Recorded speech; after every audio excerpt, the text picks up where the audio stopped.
Hello and welcome to Series 6 of The Lawyer's Coach.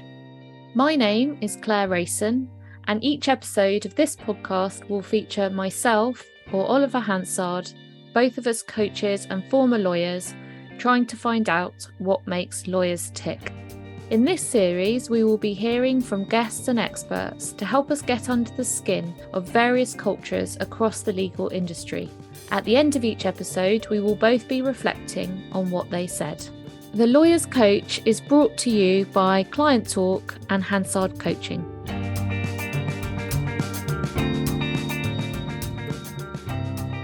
In this episode, Ollie and Triona discuss the culture in modern law firms, how to affect change in law firms, and also the similarities and differences between the Irish and English legal markets.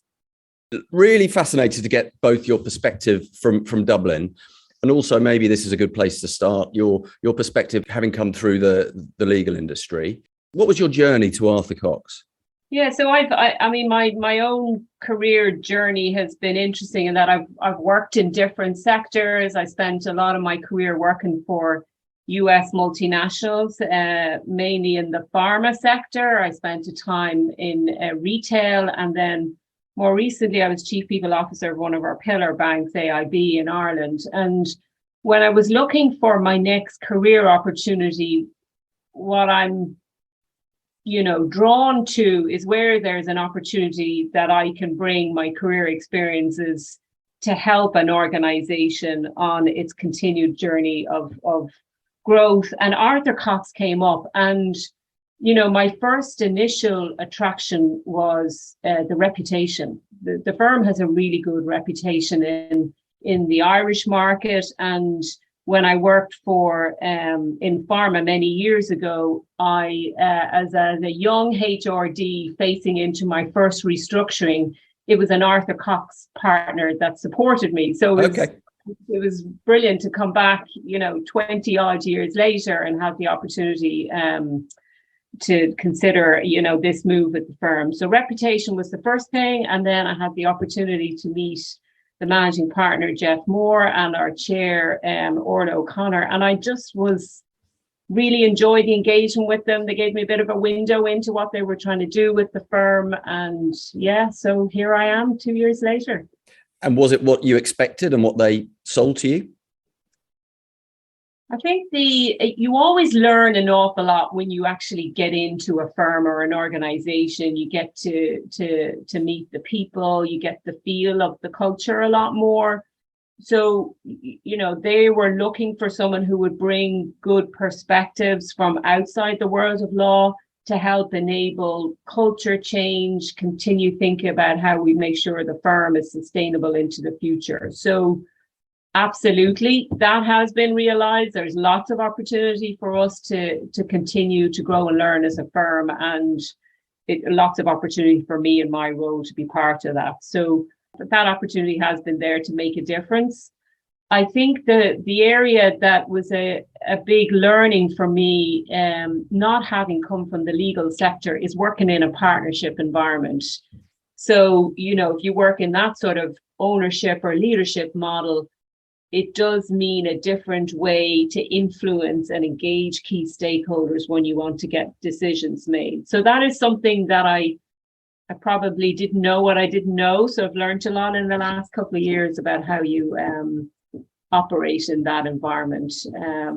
What I suspected I would find, and I have, is there is incredibly bright, smart people in the firm, and I really enjoy working with them. There's some of my reflections a couple of years in. And are you able to kind of draw out those key differences between that corporation, the top-down corporation model, and that partnership? What does that mean for your everyday operation as a HR professional? Yeah, so if you think about, I think leadership in any organization is critical to enabling change. It's critical to attracting good talent in, to keeping them, making sure that there's good performance conversations, there's good career discussion, there is a good sense of connection and inclusion.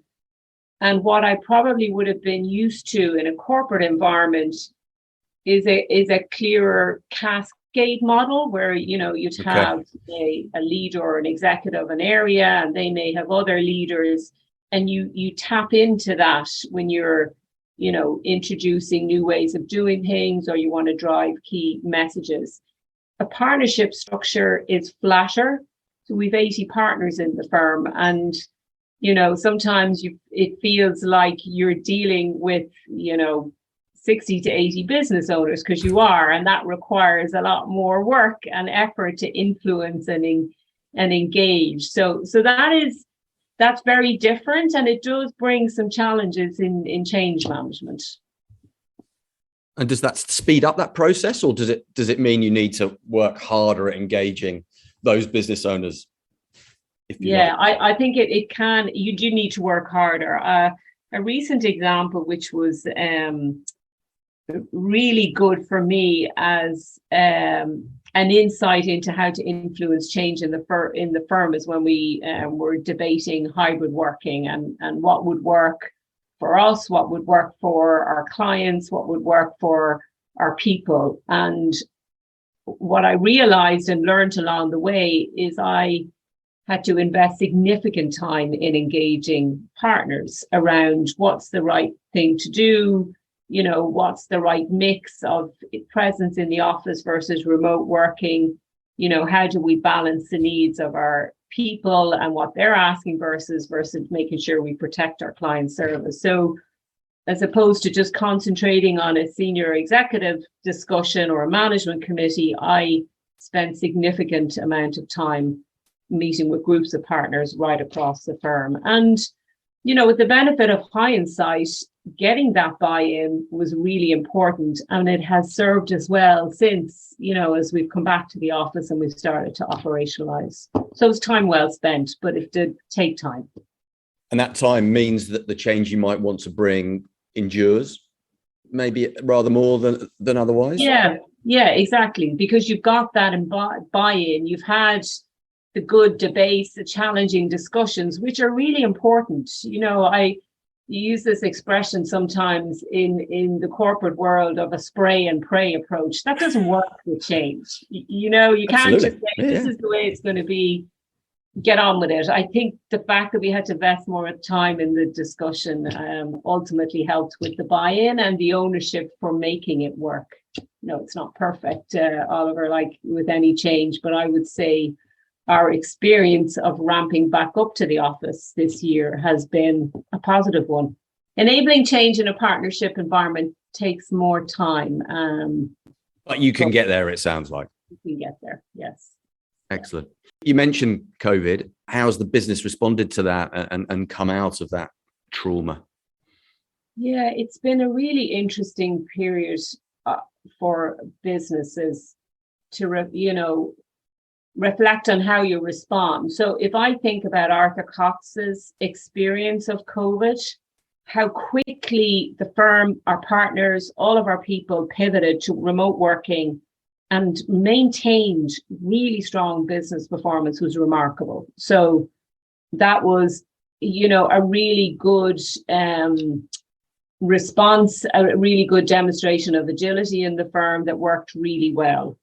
I think it also accelerated the change to think about there are different ways that we can work. And I think it helped shake off that presenteeism mindset that can be more prevalent in law firms and in professional services. It doesn't mean people aren't, working any less hard or less intently to serve clients. It just showed us that actually there are different ways that you can get work done. So I think it's been great to accelerate that change.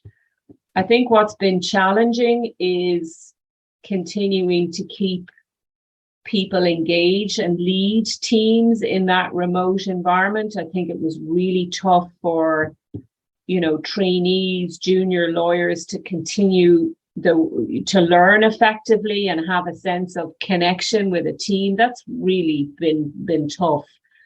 But the upside of that is that it did reinforce the importance of good leadership, good communication, thinking about ways you can do that in a hybrid model going forward. So we invested quite a bit of time about thinking about how you can lead effectively and lead effectively in a hybrid environment. And introduce training then for managers and partners?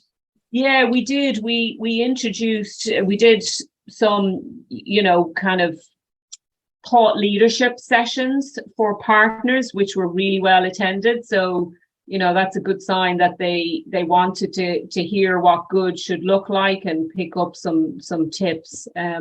The other thing that the firm has invested in recent years is running a leadership program for all of our equity partners. So the third cohort are going through that now. So the firm is already recognizing that we need to invest more in building capability as not just being an excellent partner and serving clients, but how do you lead really well? So we did do some additional training during COVID, but coupled with a leadership program that had already been kicked off just at the beginning of COVID. And did that COVID experience impact the culture of the firm as a whole? Yes, I think it did. I think it brought some of the positives that I already mentioned. It accelerated a more flexible mindset and how work can get done. I think the challenges were that sense of disconnection for some of our more junior employees. I mean, we had over 200 people join the firm during COVID as well. So that became more of a challenge.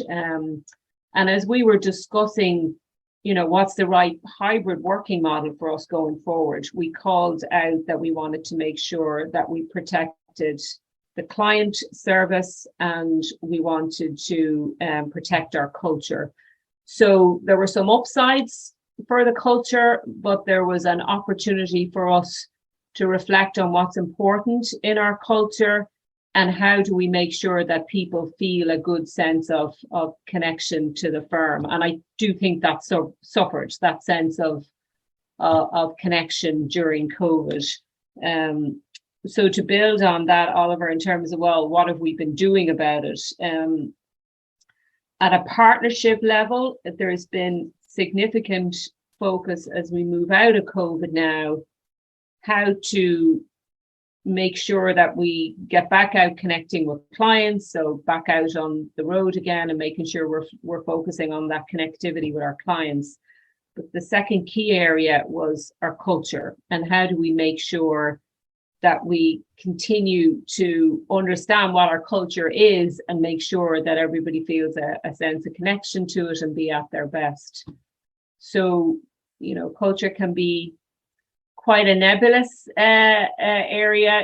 What does culture mean? It's the behaviors and norms. It's how things get done in a place. So there's a few things that we've done to better understand our culture, define it, and make sure that there is that connection to it.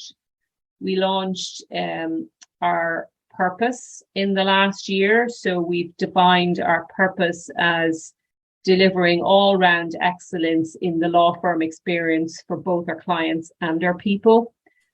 And we also identified 4 experience principles that we believe represent what's already good in the firm, but what we need to make sure that we keep our focus on. So our 4 experience principles are going the extra mile, demonstrating collective success, constant progress, and high respect. So that helped us give us some language around, well, what are we about as a firm in Arthur Cox? And in terms of understanding where we are today and what we need to focus on, we did a survey at the beginning of this year where we asked all of our people to respond to a series of questions around what's good about the firm's culture, how would you describe it to your friends, what are the things we need to work on? And that gave us really good insights to focus on partnership discussion around what are the actions that we need to zone in on to continue to enhance our culture. And that's really tangible now, is it? That those actions and how to bring that culture to life? Yes, we had a partnership away day discussion as like a strategy planning session to focus on the clients and our culture. and we presented the results from that survey, and it identified a number of key takeaways for us to focus on. It reinforces that people really value the experience they get in the firm. They get to work on really good client cases. They get excellent legal experience, which they really appreciate. It's very collegiate. It's a good place to work. However, continuing to look at how we recognize hard work and successes and spending time on that, continuing to invest in good career conversations, and continuing to focus on that work-life balance, which I really think will be a continued area of focus. And it's been a particular challenge, I think, in the world of law. So we've got some concrete actions against some of those takeaways. Great. So I'm a young potential solicitor just coming out of law school and about to apply for a role at Arthur Cox. What will I need to do or be or act, or how will I need to behave to really succeed in your firm? So the first thing you would need to do is demonstrate a passion and a hunger about law. So, why you want to be a lawyer, what's drawn you to a potential trainee opportunity. And that understanding of law and passion for it may, have been demonstrated in different things you've done through your studies to date, or maybe experience you've had elsewhere. I'm a big believer in people demonstrating strong ambition to continue to grow and learn. So any examples of where you've challenged yourself and to learn something or be at your best will be really good as an indication that you will continue to do that in the firm. Want to work in an environment where you have to collaborate well, that you thrive on working with other people will be really important. Take every opportunity that comes. You don't come to Arthur Cox for an easy ride. We do expect people to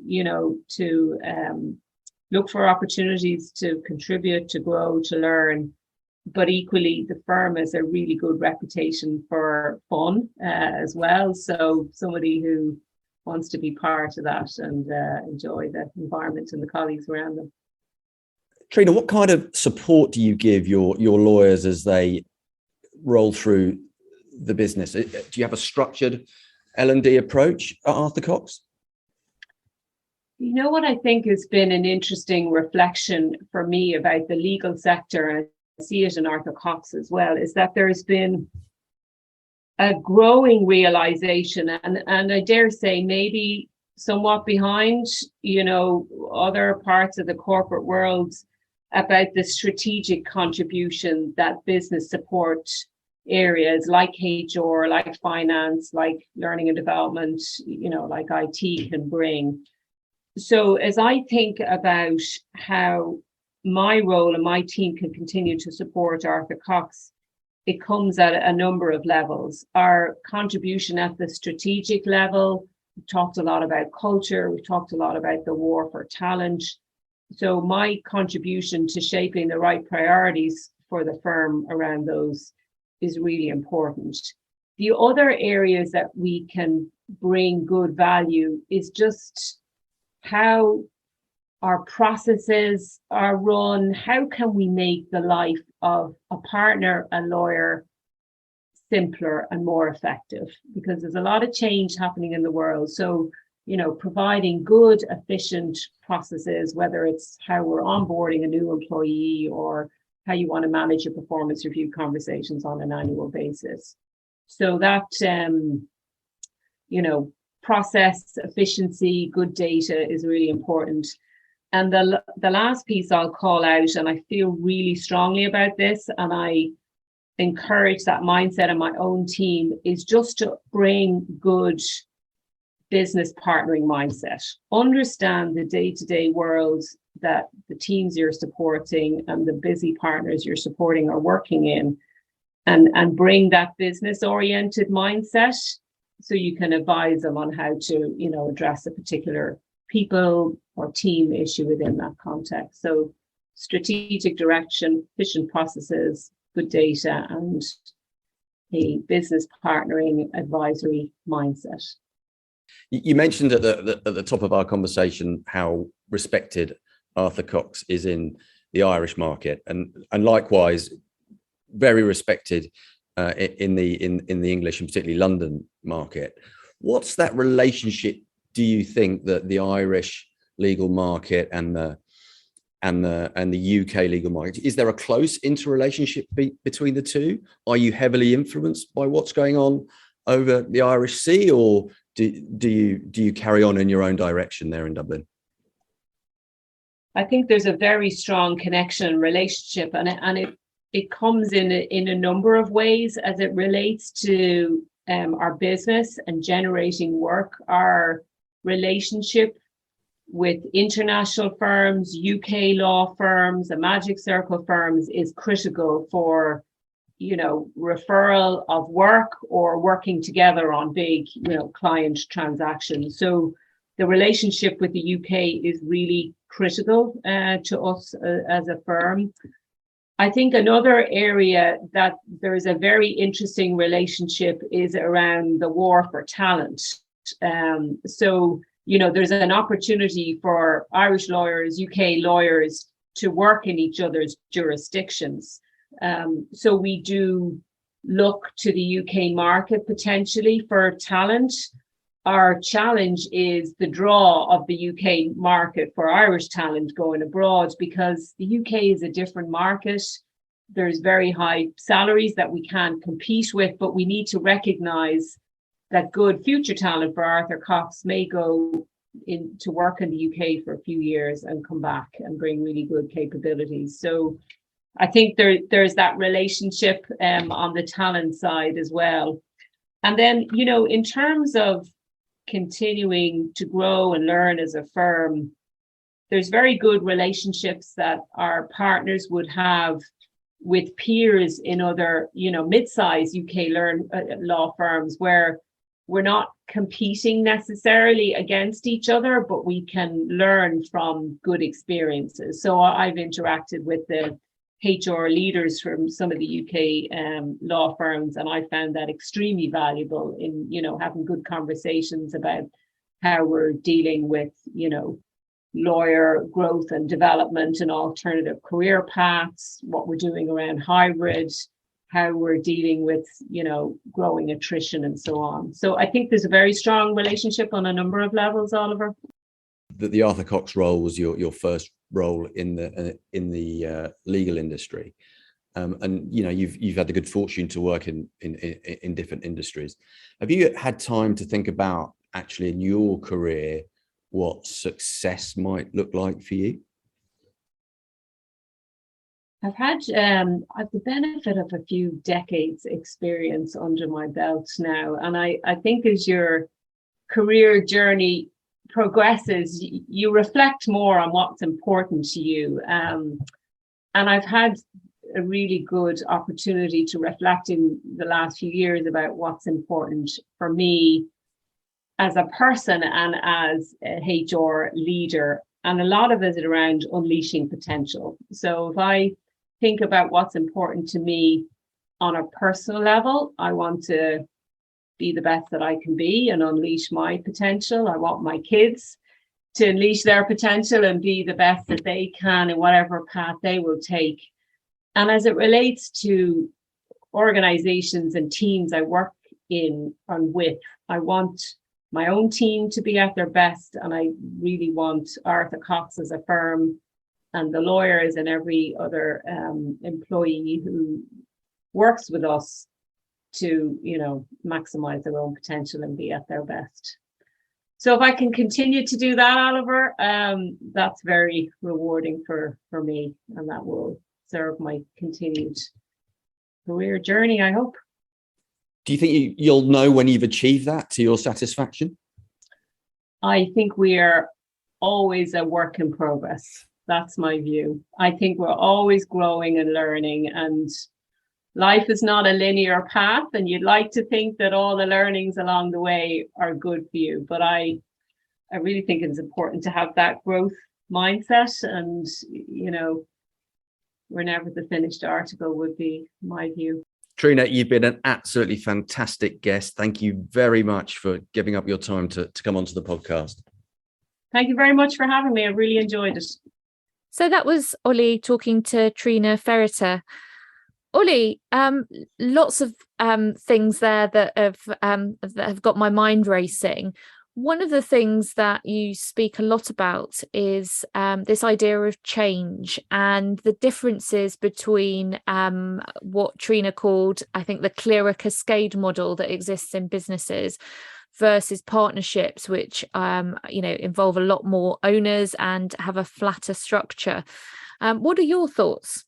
I think, firstly, that reflection of the differences in getting things done in a corporate versus a partnership was a really useful conversation and hopefully of interest to our listeners. And in particular, where Triona went was to get things done, you need to put an awful lot of effort in a partnership ahead of time, taking all your partners with you. And as she was saying that, I was thinking, wow, that sounds like an awful lot of effort to drive that change. But what became clear, that it was effort well placed, because once it had landed in that style of organization, then the change will endure much longer. Yeah, and that was something that I picked up on, and one of the thoughts that I had, and maybe it's the pessimist in me, is how does that sit alongside the last 3-4 years that we've had, where the COVID pandemic forced people to change very quickly, to work remotely. We've moved from that to, the Great Resignation in 2021, and firms needing to think about how they can manage this hybrid world and keep lawyers interested in the profession. And moving across to this year, where we've had quiet quitting and people again questioning cultures, questioning, where their priorities sit. And I just wonder how all of that sits alongside a profession, a structure where change takes time, because you need to listen to all of these internal voices, and where you need to have lots of people on board with where you're going. I think what it shows, and I would be optimistic and say when change is absolutely necessary, then it can happen. So look how home working was brought in and transformed the way lawyers work. If there is enough pressure in the system, that young lawyers are saying, no, I need to partly work at home, or no, I need to work in a way that is good for my mental health and my family structures, and lots of other demands. If that change is absolutely necessary to make the modern law firm operate effectively, then I'm optimistic actually that law firms can meet that, notwithstanding the partnership structure. Thanks, Ollie. I think it's good to end on a positive, so we'll end it there. But thank you very much for speaking to Triona. It was a fantastic conversation. No, she was great company, and great to speak to somebody from Dublin. It was great fun. Then the next episode, I'll be joined by Dan Kane of the O-Shaped Lawyer, and we are going to be talking about human skills and the importance of focusing on those in the legal profession. Thanks for listening. Goodbye. Lawyers Coach is brought to you by Client Talk and Hansard Coaching. If you're enjoying this series, please rate us on your podcast provider so that others can find us. If you're a lawyer and would like to take part in Lawyers Coach, please visit our website lawyercoach.co.uk for further details. And you can also join the conversation on our LinkedIn group Lawyers Coach. If there are any topics you'd like to hear us discuss, then just get in touch.